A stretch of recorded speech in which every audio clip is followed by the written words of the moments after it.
It hurts so much worse when they end up in a relationship with their AP. This is going to take some time. Even if it's not really interesting, it's certainly fun. I just need assistance. I'm completely and totally upset. After almost 4 years of dating and living together, my girlfriend decided to leave me. We were both unhappy with our relationship. Approximately 8 months have passed since she started working at a manufacturing.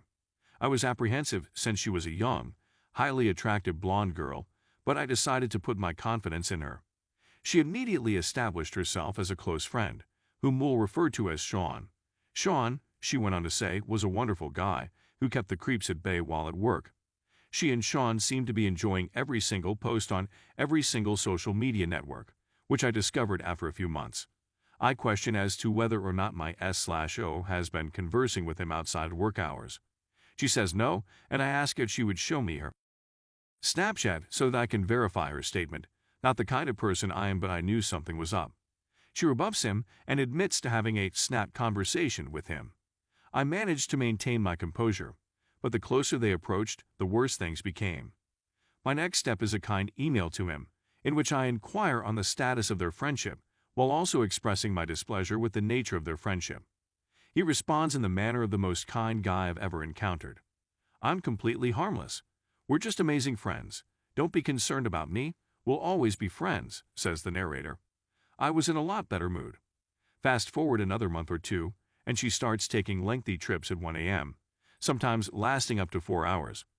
As a result of our exchange of locations, I now know that she did not fly anywhere to meet with him. However, it remains very suspect. This kind of behavior continues to recur, and I eventually contact her about it. I have a sneaking suspicion that you are having an affair with Sean. She's a little taken aback. My relationship with you would end before I cheated on you because I would never do anything like that.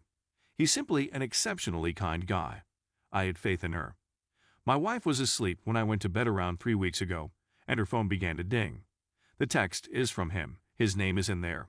And she didn't even bother to change it to hide the fact that they were in communication with one another. Good night, honey, reads the text after that. I admire you and I wish you the best of dreams. I immediately rouse her from her sleep and confront her, and she becomes quiet. I'm not going to say anything since I kicked her out of my house because it belongs to me and she fled.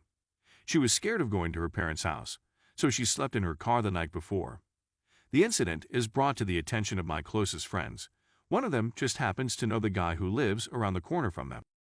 At approximately 9 a.m. on that particular morning, my friend saw her car around the corner. Sean's entrance driveway, she had been texting and calling me all night, begging with me to listen to her and put things right. I had been ignoring her messages. After about a week of pleading, begging and saying no, I finally fell in and said yes. I inform her that we'll talk after work. Remember, they're coworkers, and she's pleased by the prospect. As soon as I get off the bus at approximately midnight, I decide to drive by her place of business, since it is just about 90 seconds away from my house. Her car is positioned immediately next to his at the far end of the parking lot, where no one else is present, straight across from him. She'd been having a conversation with him the whole time. I'm on the verge of going nuts. When I go back home, I start making threats to harm myself. She notified the authorities and I was taken to the hospital for 3 days to be evaluated. I leave the hospital and go to my room to collect my phone. It was not allowed to be brought inside the room. In her letters, she expresses how I am her soulmate, how depressed she is, and how she'll be waiting for me until I'm ready to meet. It is at this time that I have been pummeling and robbed of pleasure. I continue to speak with her, and she informs me that she despises him as a result of what occurred to us, and that she has not talked to him since that evening. I meet up with her a few nights later, and we converse in my vehicle foolishly. I tell her she's in a secure place where she can tell me anything and I won't be furious or tell her I'm done with her. At the conclusion of the discussion, I ask her to show me her messages and confirm she hasn't spoken to him. Before she offers me her phone, I witness her erase their communication in the mirror of my window. She must have battled with me for 10 minutes about not deleting anything before admitting it. I've lost it again. How can you still lie and speak to him after all you've said to me? You must have feelings for him. She maintains she isn't, and she hasn't been messaging in that context. People have come out to me in the past 3 days with tales about her and Sean that I was unaware of. Hickey's, her presence at his place, and so on. I chatted with her briefly earlier today and apologized. I do. I have no intention of getting back together with her. She abruptly stops responding to my messages. I receive a text from a buddy who lives near Sean, who claims she's parked in his driveway.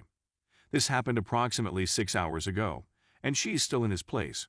I'm completely broken. I adore this girl with all of my heart. We had a plan for our lives. I had my late grandmother's necklace fashioned into a ring to propose to her, and she was well aware. We were looking at homes to purchase. We had a total of 12 animals. We were made for each other. She was my dearest friend, my whole world. I doubt I'll ever love somebody like that again. I adored her in every way. I come home to an empty house and weep in the shower as she sleeps in his arms. That's not his girlfriend, but mine. This is quite difficult. Thank you for reading this far. All I needed to do was write it all down. Edit. Many thanks to everyone for their nice thoughts. We had another conversation in which she essentially just spoke up for him and talked about how he's really a very kind and caring man. There's no mention of desiring me more or anything, so I understand it now. I've banned her on all platforms and am having my phone number changed. She asked if she might contact me in a year or two, and I told her that I could be in a new relationship by then, and I'm a faithful guy, so I wouldn't answer. Update. D-Day, I think that's what we call it in my country, has been 1 month since it occurred. If you read my last article, you'll see that I've been attempting to accept the reality that we're done with this. I was only entirely myself. When I was with her, I have lost any sense of who I am and how I should act. I'm at a loss on what to do. In my life, there have been some amazing days as well as some terrible days. My job is tedious, and the only thing I can do is sit and think since I'm unable to use my phone. The bulk of my time is spent making connections between various pieces of information. For about 3 months, she had been cheating on me, and I recollect a number of incidents that led me to believe she was cheating on me. This past November, when she was out at work, I noticed some underwear on the floor of our bedroom. When I inquired as to why she was wearing underwear, she answered that she had found it in her drawer and was going to wash it right then and there. I now know she wore it, so kindly sent in photos of her wearing it. In December, she was fast sleeping, and I was sitting next to her watching television. She sprang up and shouted out her AP name as our cat knocked something over in the living room. I was completely clueless as to what was going on with them at the time. My curiosity about why she had addressed me by his first name was piqued, and she said, I was conversing with him at work before getting home. I don't know. Is there any limit to how ridiculous I can be? It's just really tough to deal with. Fighting with yourself over whether or not you would go back to her if she asked you to? I love her.